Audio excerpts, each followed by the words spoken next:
going, hey, want a bigger dick? No, I just want to get that. I want to get that hook, thank you. Okay, I'll be back in 30 seconds. No, don't do that. I can't be doing with it. You know all these people that get obsessed by the latest gadgets and, oh, have you got wireless, Danny? No, I don't. Oh, you're living in the dark ages. You know, piss off. And shut the drawbridge on your way out.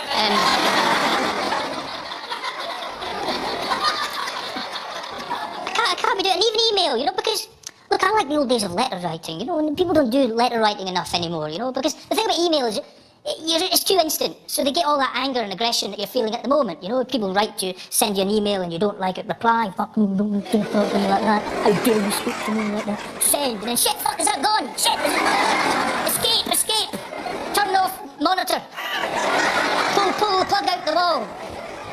My mum did that. My mum sent me an email when she was drunk, and this is true. She phoned me up the next day and said, Danny, I sent you an email, but I was drunk, but you shouldn't have got it, I pulled the plug out of the wall. I had to pretend I didn't get it. I said, no, Mum, I didn't get it. No. I still think he's my real dad.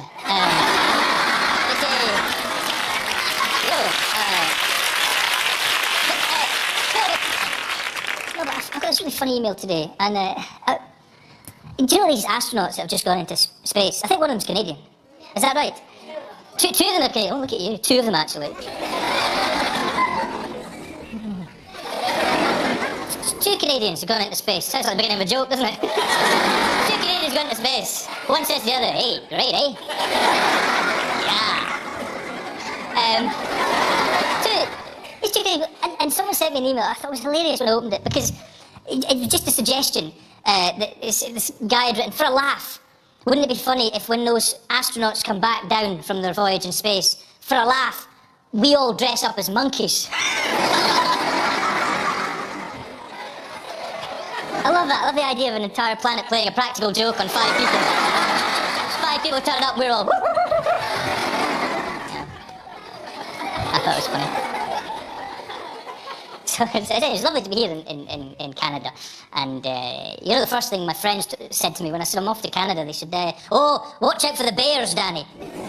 And then they said, if you see an angry bear, pretend to be dead. I won't be pretending for long. It's a bear that's already angry, right? Surely I shouldn't be playing a practical joke on it. It's not in the right frame of mind. Look at this thing. Yeah, I'm dead. I hate people these people that give you advice on dangerous animals. It's all bullshit, isn't it? If you see any dangerous animal, run. Just run. Hope for the best. I was in Australia last month, and some Australians in, or fans of months. I don't know. I don't know what you're applauding.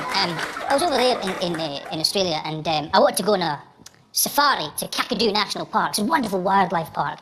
And I booked the safari, but then I got home that day, and on the news there was a story that 2 crocodiles had sneaked into the tourist part of the park. And on their own, I don't think they joined the tour. 2, please. Well, we booked, you'll just have to check again. Very interesting creatures, crocodiles. I don't know if you know this about them, but a crocodile is a very fast creature. I know they look slow, don't they? But a crocodile is faster than a horse over the first 100 metres. I don't know how many horses it took to find that out. Go on, mate, go on! Oh, unlucky one, am I buried? But a crocodile is also a master of stillness. A crocodile can stay in one place for up to 8 or 9 hours. It's the ultimate predator, just there. Just the eyes, you see, waiting for some, fuckwit, German backpacker or something. Didn't see the news. Waltzing Matilda, waltzing Matilda. Ja, kom waltzing Matilda. Yeah, Hans. Look how close we are to the water. Why don't we camp here for the evening? That's a very good idea, Fritz. Tell me something, Hans. Do you think we are gay? It certainly appears that way, Fritz. You notice neither of us can talk without stroking the nipple area? Yeah, I noticed this too, Hans. What will we tell our wives? That's my German accent. It's always very camp. God help me if a German ever asks me for directions to Edinburgh Castle. the castle? Yes, I do. Chase me, chase me. Think about it, man. I live in fear of these moments. Did you watch it? Talking of Germans, I've got like a whole load of channels on my TV here. That's one of the things I love about coming to Canada. I've got millions of channels. Like back home, I've only got 4. I've got the Christian channel and the God channel. What's all that about? Who's watching the Christian channel going, oh no, this isn't hardcore enough for me. I want to get my message straight from the horse's mouth. I turned on the God channel this morning. I was lying in bed. This televangelist screaming at me. You may not know this, but today you have already sinned. I just got up. What could I possibly have done? I turned to my sister, she didn't know. I got to tell me because it's confusing. But I've got all these foreign channels as well. You see the French and the Italian channel. I love watching foreign channels, even though I don't understand what's going on. You know, I love watching they've got they have the German channel on. Have you ever seen the German lottery? It's great. They don't pick 6 winning numbers. They eliminate 43. It lasts for 4 hours. Next up, ball number 29. Not so lucky, I think, this week. I'm not making that up. You check. Look at the Italian channel. Oh, have you ever seen the Italian Parliament in session? It's great, because I think they've had 28 governments since the end of the Second World War, the Italians, because it gets violent. People they have fights and stuff. Compare that to the British Parliament, which is very dull. It's all grey men, you know, drunk. Most of the time, just... Is the Prime Minister aware of the problems facing the fishing industry in Great Britain? And all his members on his side of the house just go... Nothing ever happens for hours. But the Italian Parliament is like theatre. It's really animated. One guy gets up to question the government of the day, right? The opposition.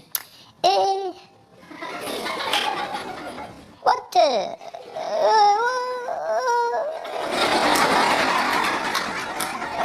does the government plan to do about investment in education in Italy?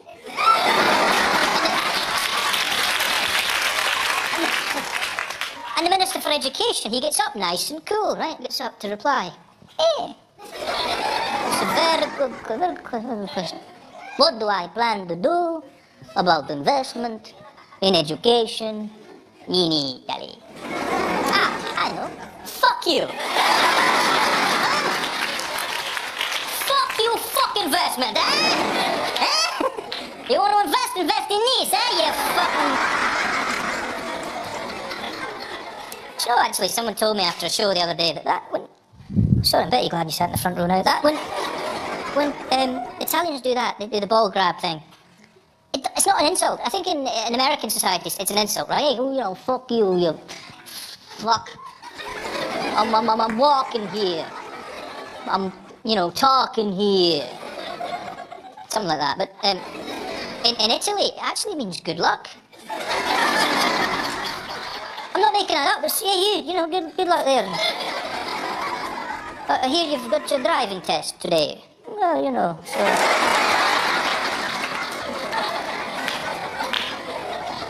Can you imagine being at your kid's sports day in Italy? All the kids lined up for the 100 metres, all the dads at the side. Well, where's my little Luigi? Hey, Luigi, come on. Yes, that's from me, that's from your mother, come on. It's your best event, come on.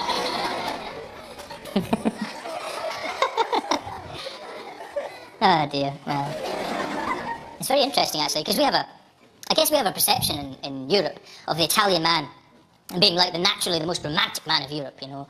They're the guys, ladies that turn up outside your door in the middle of the night, slip back here, black polo neck, bottle of Chianti, you know. Chianti, is it? Yeah, Chianti, alright. And there was 2 astronauts. Chianti. And they're very cool and buongiorno. That's the first thing an Italian man will say to you. Buongiorno. You can feel that going down your body. Buongiorno. Oh, that's lovely. Hey, compare that to what Scottish men, how they greet their girlfriends. All right? You all right? You ready? You not ready? Oh, come on. Buongiorno, says take your time, you are beautiful, you know. But actually, I was in Italy last year, and God, the men aren't that. They have a weird flirting ritual, the Italian men. They stand outside the fountains at night, and if a good-looking woman walks by, they sort of do, hey, hey, hey, hey, hey,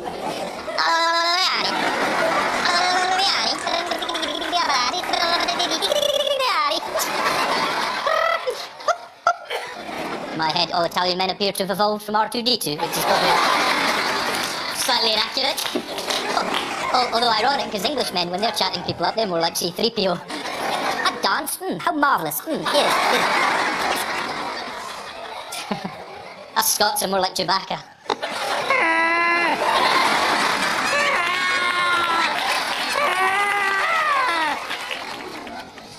And that's the women I'm talking about, so that's... No, but, anyways, look, what was it? Yes, so this, I wanted to go on this safari. And, this will happen a lot, by the way. I want to go on the safari, but I've read about these two crocodiles on the loose, and I thought, gosh, I don't want to go on it now. I'm a bit scared of those kind of things. So I went to the guy who runs the safari. I said, look, I don't want to go anymore. He says, Mike! I said, you don't just shout, I'm just here. I probably won't go on a safari anyway with a man that can't whisper, you know, I don't understand it either, mate. There's usually loads of birds around here this time of night. Yeah, weird. Very weird. She says, mate, don't you worry about the crocs, mate. If a crocodile jumps out at you, you gotta run away in a zigzag. That's true, zigzag pattern. That's the way you've got to run away. I said, what am I trying to do? Paralyse it with laughter? He says, mate, a crocodile's not as quick if it has to turn. I said, neither am I. You know, don't choose something we're both shit at. He says, mate, there's nothing you can do a crocodile can't do better. Come on, that's bullshit. Pole vault. Give me a pole. I've never seen a crocodile. I've never seen a crocodile pole vault anywhere. Give me a big pole. People are obsessed by all these bloody dangers. I don't like particularly reptiles. You know, I've got a bit of a phobia about them. I've just been, like I said, travelling around Australia, and I checked into a motel in the far northwest of Australia, a place called Karratha. A motel is like a hotel, in the same way a McDonald's is like a restaurant, right? They're not great places. And it was in a mining part of the country. Oh yeah, living the dream. And I checked into this motel, and there was a lizard on the wall, right, about that size. Straight away, and looking at me. What the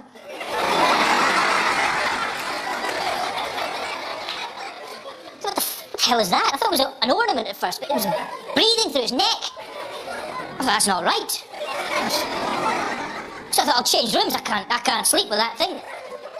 I phoned up reception. I says, hi, I've just checked in. There appears to be a small dinosaur in my room. This is what the guy said. Oh, yeah, mate, yeah, it's a gecko. And he hung up. As if that's all I wanted to know. Hello, oh, there seems to be a smell of shit in my room. Oh, someone took a shit on my pillow. Oh, thanks, that's great, yes, I phoned back, I said, hi, me again. It wasn't a trivia question. I want to know what to do about the bloody gecko. He says, mate, you can't do nothing about the geckos. Bloody geckos, bloody everywhere, mate. Bloody gecko. He said, this thing's on the fucking wall. And I thought, well, I just have to ignore it, right? So I got into this bed in this motel room. That's the other thing. Look, that's not just Australia. Every single hotel or motel bed you stay in the world. Have you experienced this? Why do they feel the need to tuck the bed sheets so tight into the mattress? Where am I going to go? What is the concern here? You can't get in. I'm not kidding. Last night here, I had to slide down from the back wall of my own hotel into the sheets. I felt like I was being faxed.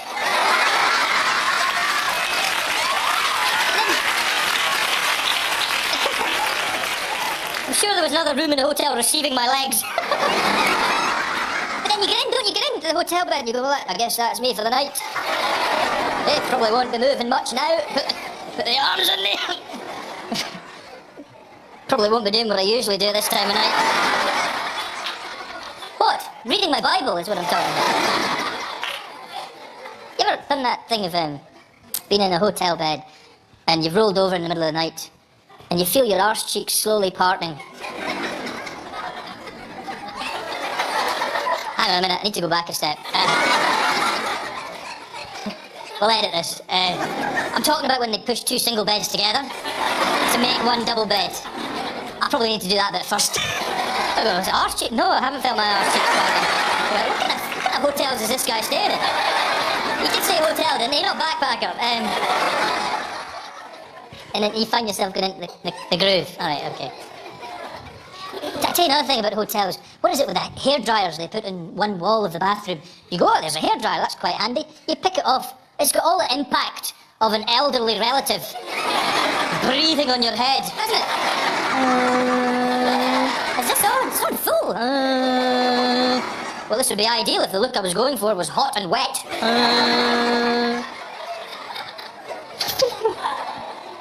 Anyways, yes, so I'm in this hotel room and I'm in the bed now. This thing's still looking... You see, they've got no eyelids, geckos. Did you know that? That's the only look they've got. As if you've got the problem. What is it? What are you looking at? Well, you're staring at me. That's just the only look I've got, pal. So I'll just have to ignore this gecko, right? I turned out the light. No one told me this. That's when the bloody thing comes to life. I heard this... That's it running across the wall. I turned on the light and it's...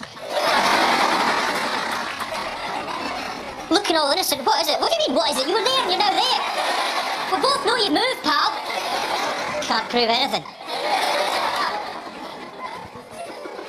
It's horrible. Do you know, at one point I turned on the light, I couldn't see it. And I look up, it was on the bloody ceiling. And I screamed, ah! It drops from the ceiling, honestly, onto my chest. But the sheets are so tight, I couldn't get it up.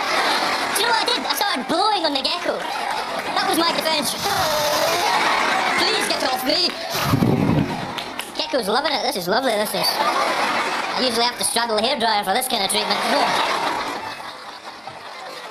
Bloody things. But look, the point I'm making is I really don't like all these creepy crawlies and dangerous animals. That's why I like living in Scotland, because we've got nothing like that. We've got no dangerous animals at all. It's quite freakish. It's almost like when Noah was travelling around the world, he didn't come back to Scotland. Or maybe he didn't go there in the first place. If you think about what his message was, he wouldn't have got a great reception, would he? Hello, Scotland. I am Noah. Hi. What's up? I have a message from God. Uh-huh. There is to be 40 days and nights of rain. Do you know you're in Scotland? We're on 55 at the moment, pal. It's not a great prediction, is it? Do you know, if I'd been Noah, I was thinking about this today, if I'd been Noah, I'd have been a lot more discerning about who got on that ark and who didn't. He could have wiped out entire species of animals. If I'd been Noah and I'd seen two rats coming up that plank, I'd have gone, ha. And where do you think you're going? I'm going in there. I'm going on there. I've got an invite. Rat +1. That's him. Yes, I'm the female. I don't give a shit. Piss off. And take the mosquitoes with you. But our entire species will be wiped out in the flood. Boo fucking who? You're a rat. Hey, you should have thought about that before you killed half of Europe in the plague. Admittedly not for another 1400 years. I'm a visionary, that's how I got this job. I know, it must have been tough. I guess it was tough being Noah, not knowing what all the animals, the checklist there and all these things turning up and... What the hell is that? What are you? An anteater. Alright, let's have a look. Yeah, on you. Oh, hang on, I need a word with you two. Oh, what is it? Well, as you know, there's only two of everything on that ship. Yeah, don't look all innocent. If they go missing, I fucking know it's you two, right? Nosy's clean, the pair of you. Two anteaters sloping off there. Nice going, dickhead. What'd you tell me we were anteaters for? Did you just call me a dickhead?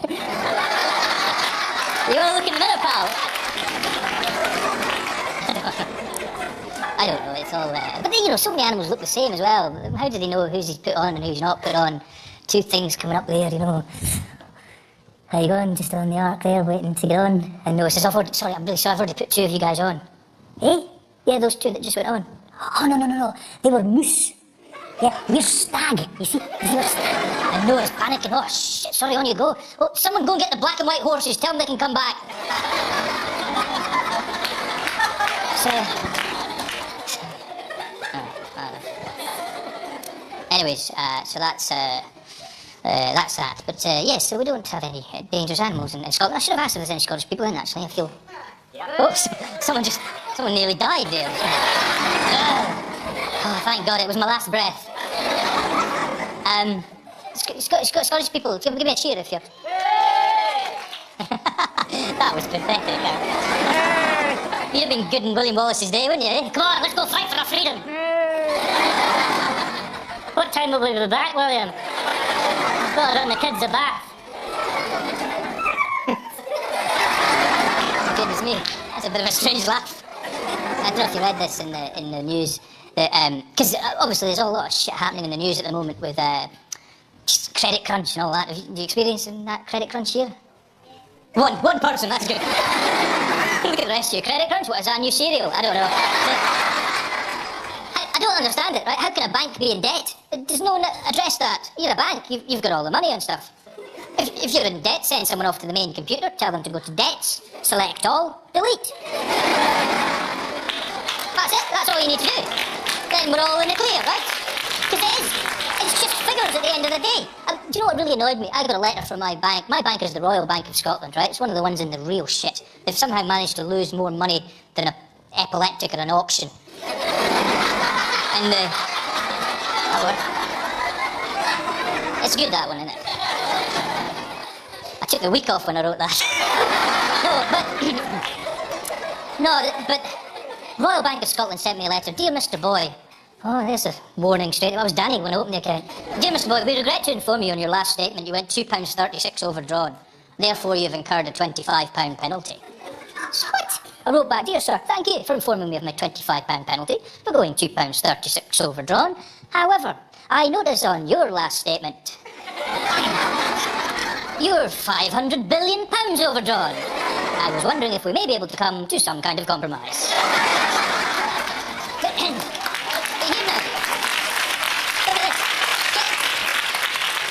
Get this, they wrote back. Didn't get the sarcasm in it. Wrote back, dear Mr. Boy, on this occasion we are prepared to waive the charge. Fair enough, you know. But no, one of the most alarming pieces of news I've read of late is about Scotland. Because I don't know if you know this, but we in Scotland, according to the World Health Organisation, or as they're known in Glasgow, who? According to the... The World Health Organisation, we in Scotland now officially have the worst diet in the world. In the world, mind. That includes African countries. Countries with no food at all. It's actually better now to have, and let's get this right, no food at all than Scottish food. Oh, freedom! Made me think about when I was a kid, because when I was a kid, if I didn't eat everything on my plate, my mum would always say the same thing. Danny, there are kids in Africa who give their right arm for what you've left on that plate. I had no idea at the same time African mothers were telling their kids similar stories about us. Really, Mawabi, you are hungry? Well, there are kids in Scotland chewing on a black pudding that would love to be as hungry as you.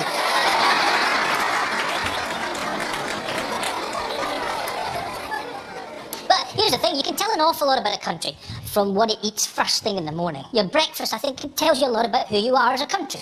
We in Scotland, we like anything for breakfast. Bacon, sausage, eggs, beans, chips, burgers. Bring out your dead. We shall have it, so long as it's deep fried, we don't give a shit. It's a message, though. It's what gave us 300 years of independence. The English used to run up to the border and see us chewing on a black pudding and go, call off the attack. Look at what they're prepared to do to themselves.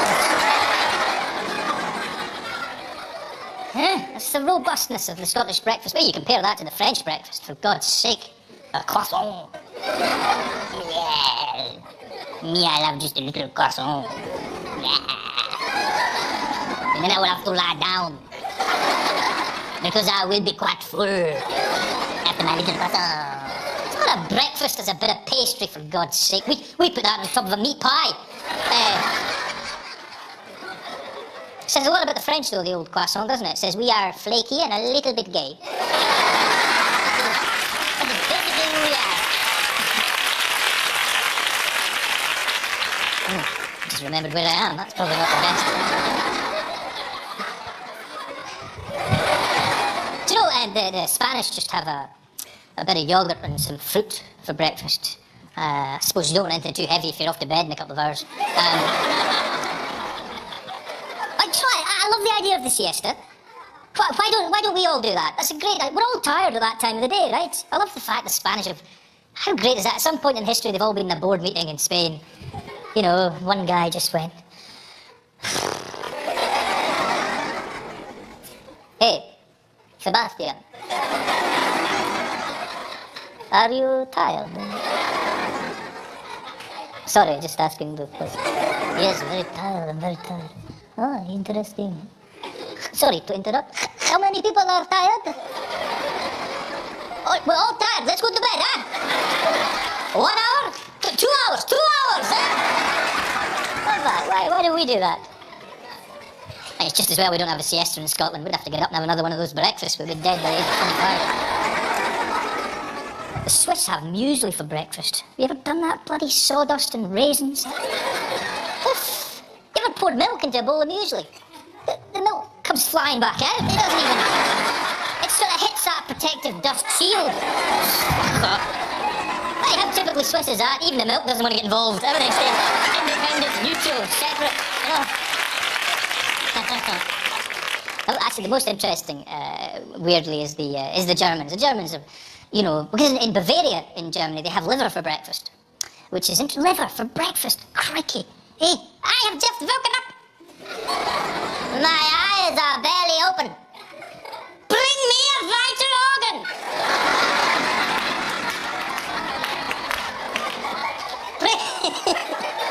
Bring me the filtering gland of a dead beast.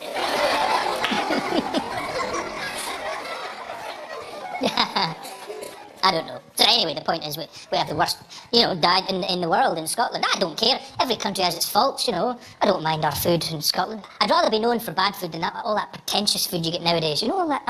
Look, I went to the Old Town the other night for a nice meal. Very nice it was, but very pretentious. You know, the first thing the waiter asked me, what kind of bread would you like with your meal? Sliced white. Have you got any of the sliced white stuff? The sliced stuff? And when the menu came, you don't just get a piece of meat anymore. You get the entire CV of the animal. What's a wild duck? What's a wild duck? Is that going to come with sunglasses and a leather jacket? Hey, on the back of a motorbike? They're lucky they caught me, you know. Are you French? Yes, I appear to be French. It will happen. Wild duck. The chicken was not just chicken. No, it couldn't just be chicken. It had to be corn-fed, farm-reared breast of chicken. I don't care about its childhood. It's a chicken. Corn-fed, farm-reared, good at tennis. It's a fucking chicken. I'm gonna eat it. Do you think the chicken knows it's corn-fed? I mean, are they there in the barn, separated? Is there a divide between the corn-fed chickens over there and the grain-fed chicken, the scrawny-looking shits going off to KFC or something, you know? Oh, it's bloody grain. Oh, it's disgusting. And all the corn-fed, yeah, belly full of corn. Are you French again? Yes, I'm French again. I've been here a week, that's what's happening. And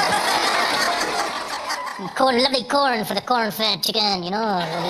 And the grain-fed chicken's getting increasingly annoyed over time, you know. Look at this bloody, what's so special about this? Yes, look at those. Look at them rubbing it in. Look at that guy there. His friends, what guy? That guy there. That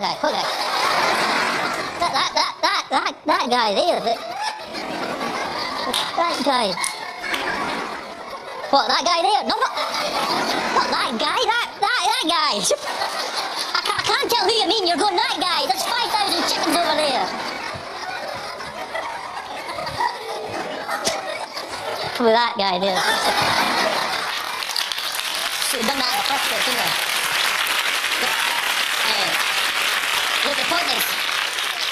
The point is, it's not, nothing's with anything nowadays, is it? You don't get wild duck and chips. Everything's on a bed of. What's a sleepy food? Wild duck on a bed of. Couscous. What the hell is couscous anyway? When I grew up in Scotland, couscous is what you milked in the fields. You milked your coos, Danny. Yeah. Oh, I don't know. And do you know what? The wine list was even longer than the menu. What's all that about? What happened to the old red or white days? This is huge, but people are obsessed with wine nowadays, aren't they? People, oh gosh, everyone's obsessed with the age of a wine and the region it comes from. Oh, do come round. I've just picked up a cheeky little 5-year-old.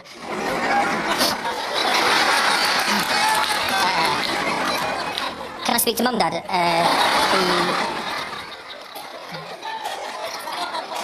Picked up a cheeky little 5-year-old from the Dordogne region.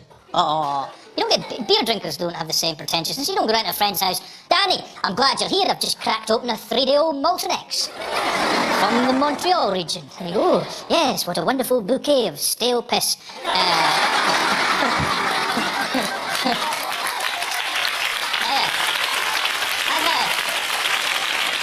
I've done the research.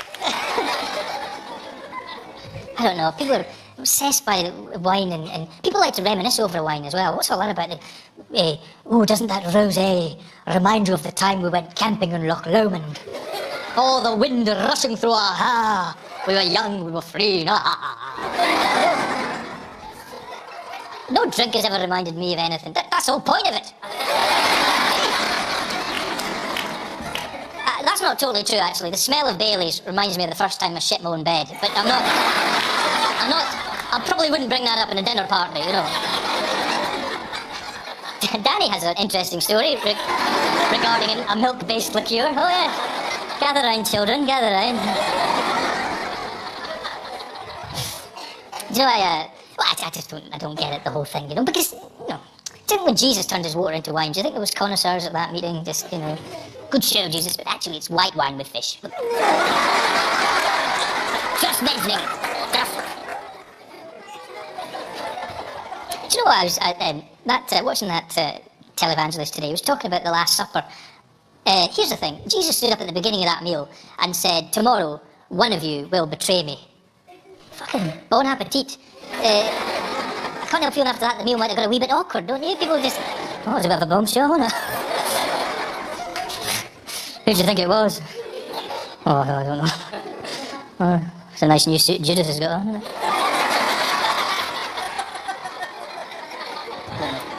Must have been a weird meal that anyway, because Jesus broke bread. He said, this is to represent the breaking of my bones. Pours red wine, says, this is to represent the spilling of my blood. I'm not a fussy eater, but I'd have probably gone, I'm not that hungry anymore, you know. I sure as hell ain't touching the meatballs.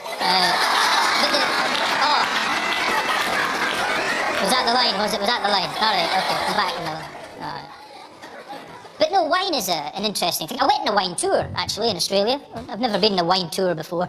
Been on pub crawls. It's not quite the same thing.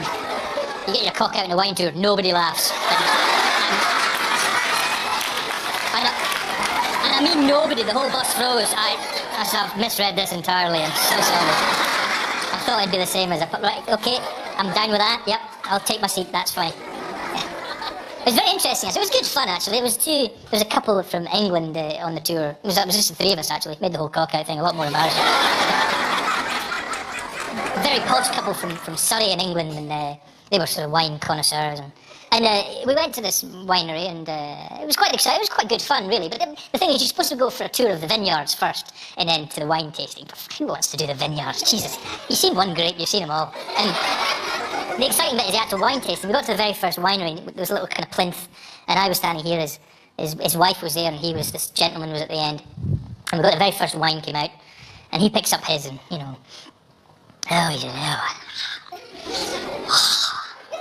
what a wonderful aroma. I'm getting the essence of strawberries, and blueberries, and a little bit of banana, and lime, and touch of apricots, and some raspberry. And I'm thinking, what? Has this guy got a smoothie or something? I've just got wine in my glass. we drink that, right? Then his wife, she picks up hers. She's got a dry wine. Oh, very ochre.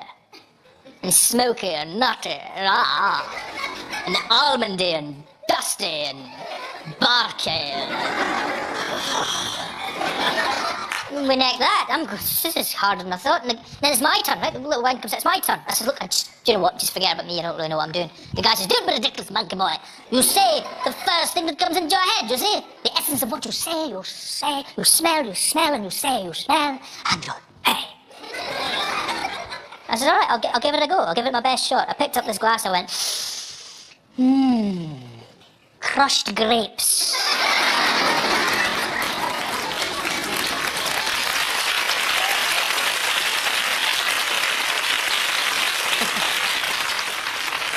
And I was right. I'm the only one that was right. I've checked every bottle since. Just crushed grapes in there. Do you know, when we got to the last wine, I got hammered, right? All etiquette went out the window, just whatever. Got to the 9th winery. Because you're only, really, etiquette says you're only supposed to choose, maybe try a couple of the whites and a couple of the reds. But you can try as many as you want. The 9th winery, I was sort of, hello. Oh, I'm very well, thank you. I would like to try all the whites and all the reds in one glass. Etiquette is one of these things that I guess it's not even just in formal situations that annoys me. It annoys me in day-to-day life. It annoys me. I was in LA a little while ago, and they have a thing in bars, not just pubs in LA. They have a thing called a drink minimum policy. They might have it here in Canada too. I don't know.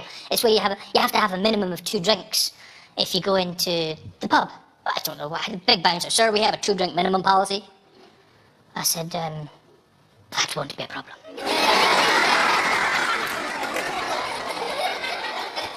I'm from Scotland. So long as there's no maximum,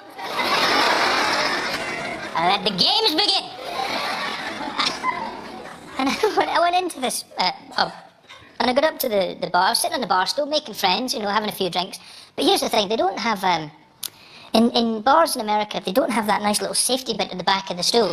It's just a flat stool, because that's handy. In Scotland, you get that and you tell a story, and I said to him, oh, fuck it.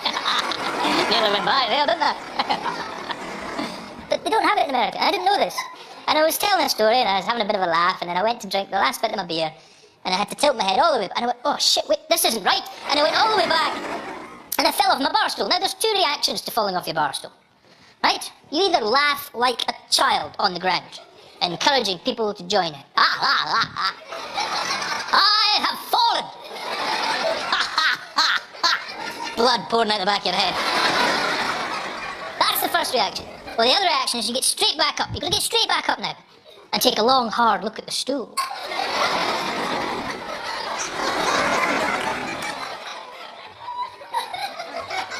That is dangerous.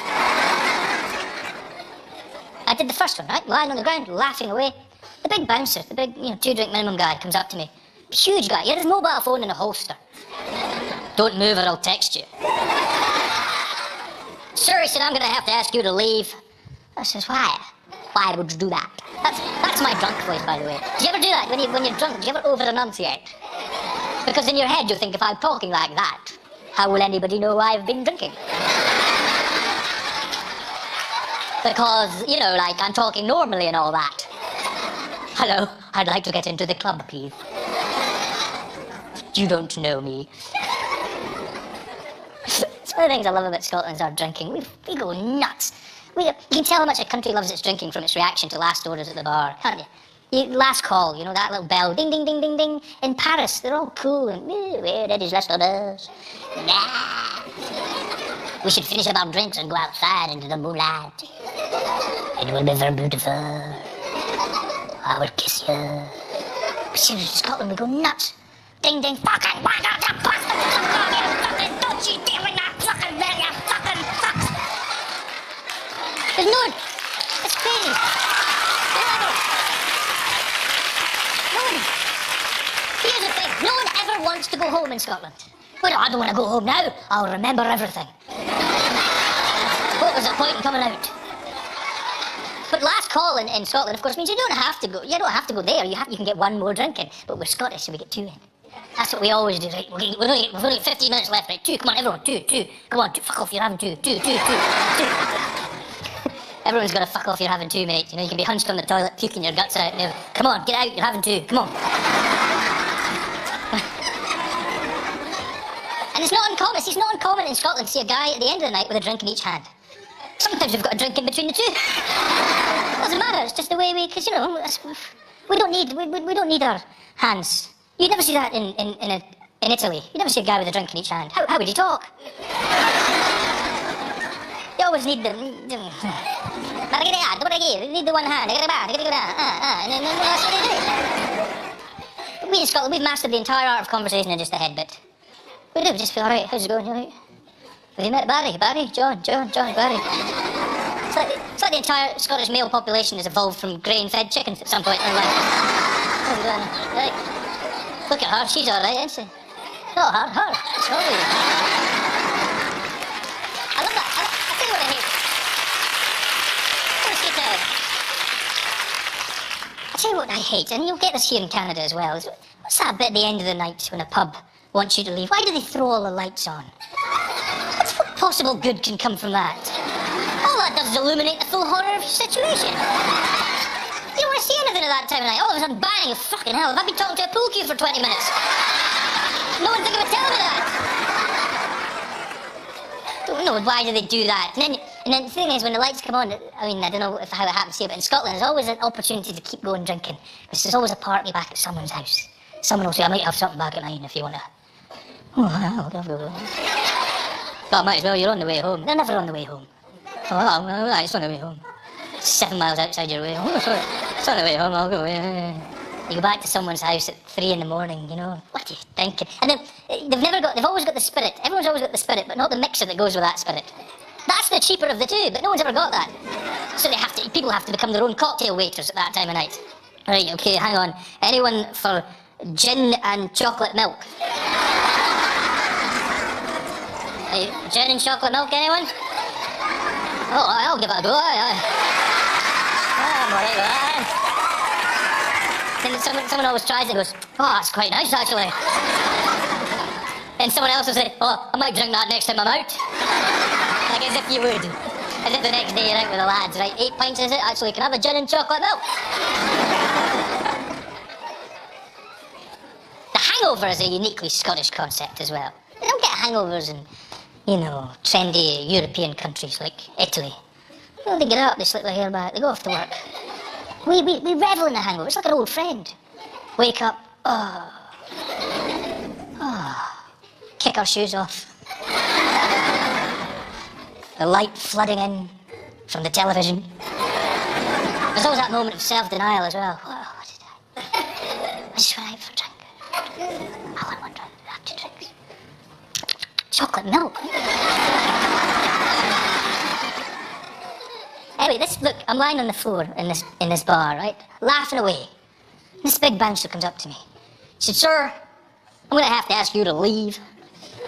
I was like, why? Why would you do that? He said, because you're literally drunk. I said, of course I'm drunk. That is the idea of the pub. Then I said, for reasons best known to myself, I said, I've never been thrown out of a restaurant for being full.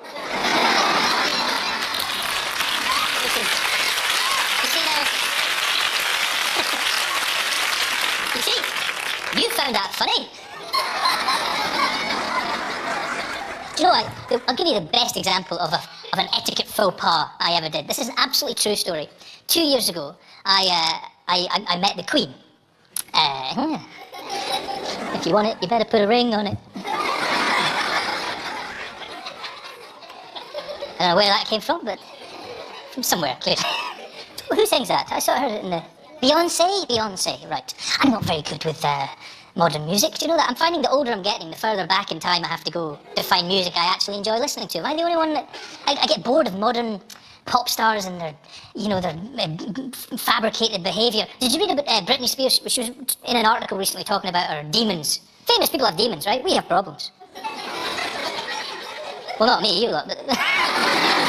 She talked about her demons, and one of her demons was tequila. She said for 6 months she had a tequila problem. Some morning she'd wake up with half a bottle of tequila in her hand and she wouldn't remember anything. I thought, that's not a tequila problem. Johnny Cash used to wake up with an empty packet of salt in his hand. That's a fucking tequila problem. Yeah.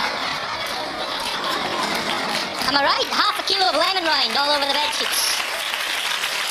You have a mild drinking problem at best. It's ridiculous. Remember when she shaved her head? People go, "Oh, it's a cry for help, Danny."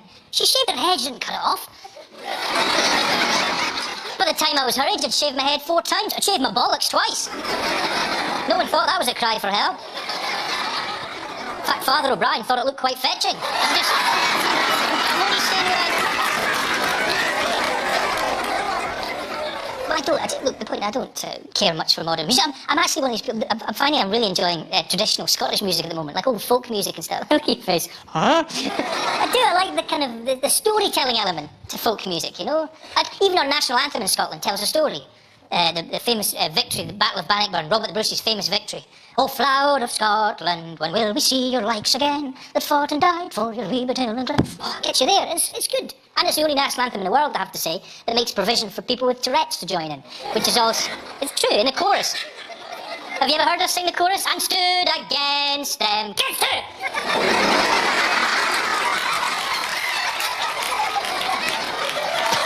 "Proud Edward's army, blast them! And send them homeward, fuck off! To think again." Happy New Year. I love the Canadian national anthem, actually. It's like an afterthought. Oh, Canada. Oh.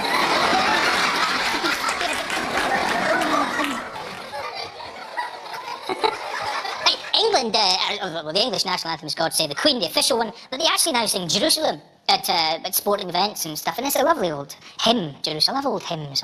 See, for me, I used to go to church when I was a kid, and I used to love singing the hymns. I didn't like the subtext of the hymns, which was always the same, wasn't it? The God is great, and we're all shit. Remember that? How uplifting was that? God is great, and we are shit. God is great, and we are shit. And God is great, and we are shit. God is great, we are shit. Shit. Do you know that? I tell you what I always found fascinating was, do you think the guy that wrote the hymns, the lyrics, and the guy that wrote the music ever actually collaborated? Because remember, you'd get to the end of a verse, and somewhere you'd lose so there'd be one last bit of organ, and you go, shit, I've got 8 words to fit into that. Where did I lose the plot there? You wouldn't know. You go, "And he came down from heaven to a service of his earth, his great riches." Organ player's going, "Sorry, mate, this is all I've got. I can hold it, but I can't really change it, you know."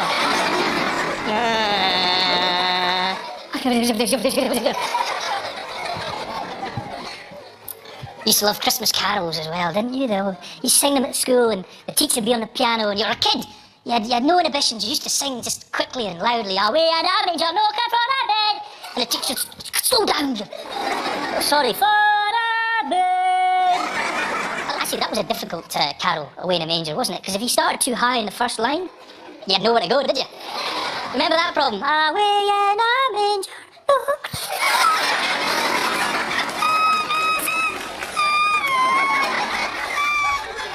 Dogs in nearby parks, huh? What the hell was that? And you go, that was embarrassing. That was embarrassing. God, that was embarrassing.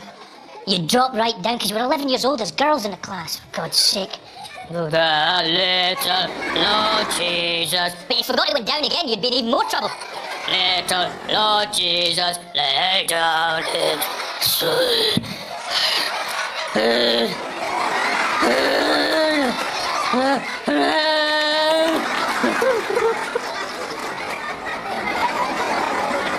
do love old tunes and hymns and, you know, I guess I don't, what I'm basically saying is I don't really like modern music. I don't like club music. That bloody... You hear it in every... It sounds like a cat trying to be sick. That's what it sounds like. It sounds like a cat trying to be sick. Cats do when they're...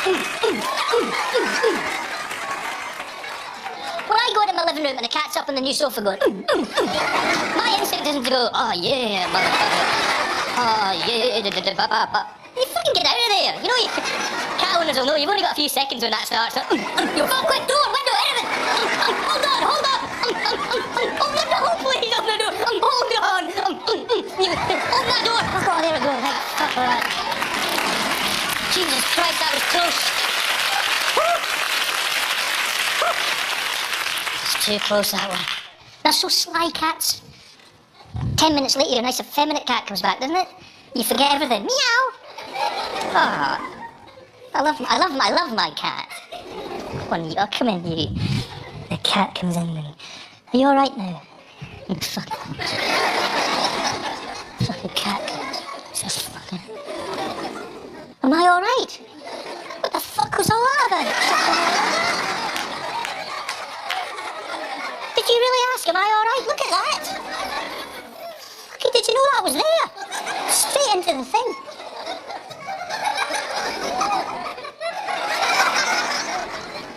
Look at that. It's trying to get round, you know. You don't believe that cats always land on their feet shit, do you? Look at that. There you are, look. I can't even lick that bit, look.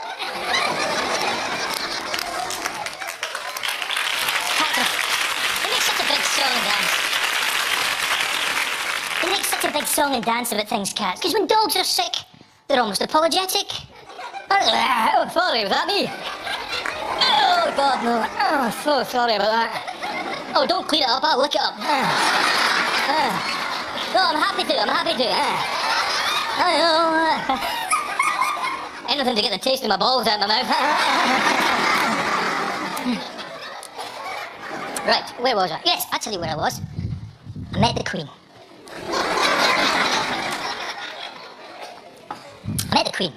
And this is an absolute true story, 2 years ago. And this is, like I say, a time when I made a real etiquette faux pas.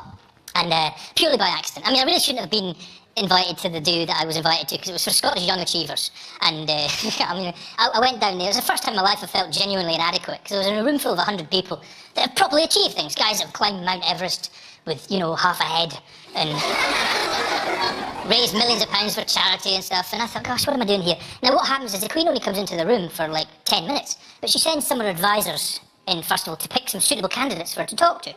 Well, this guy comes up to me. You, monkey boy.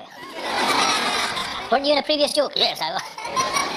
You, yeah, the Queen may wish to have a few words with you. That's what he said. I said, you can tell the Queen. I accept. What am I going to say? Or tell her to text me. Tuesday's good for me. The Queen wished to have a few words with you, see? And then I thought, gosh, I'm going to meet the Queen. Now, there's only 5 people chosen to meet the Queen. I thought, why me? Come on, this is ridiculous. And so about an hour later, I couldn't eat anything, I couldn't drink, I was really nervous. An hour later, we're lined up. The Queen gets introduced into the room. Big fanfare. Ladies and gentlemen, Her Majesty the Queen! And you know the guys with the horns and the... Not the... I don't think it was the Rocky theme tune. Some of these details are sketchy. Imagine that. And the Queen in her cloak. Who wants some big Lizzie? Queen gives it to him. I'm now in a line, right? 5 other people. And I'm getting nervous. I'm thinking, God, Danny, of all the times in your life you said something really stupid, try not to make this one of them. You know, I don't want in years to come my grandchildren say, what happened the day you met the Queen, Danny? And I go to bed, you little shit. So I'm in a line, and the Queen's going up, and the advisor's with her, and he's saying, you know, this is the man who climbed Mount Everest.